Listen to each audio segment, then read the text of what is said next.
Сите функционери имаат обврска да го пријават и својот и имотот на најблиските пред антикорупцијската комисија, за секој да може да провери дали се богатат сразмерно со приходите.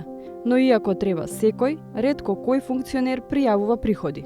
Например, од 24 члена на владата, дури 15 не пријавиле никаков приход. Антикорупцијска најавува нов закон за да не се забораваат приходите. Самиот закон во алинеи ќе определи што ќе бидат лицата обврзани да пријавуваат, меѓу кои сите приходи по сите основи и сите расходи. Невладиниот сектор бара поголема ажурност од ДКСК. Додека да се измени законот, потсетуваат дека има и казни за функционерите кои не кажуваат колкави им се приходите.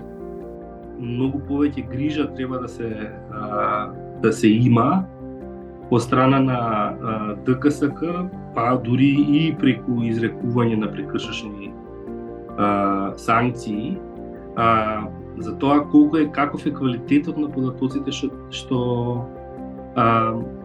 функционерите ги пријавуваат. Сепак функционерите имаат и на кого да се огледаат. Министерката за образование пријавила дури и додаток за туѓа нега на сопругот, вице-премиерот за добро владење и својата и платата на сопругата.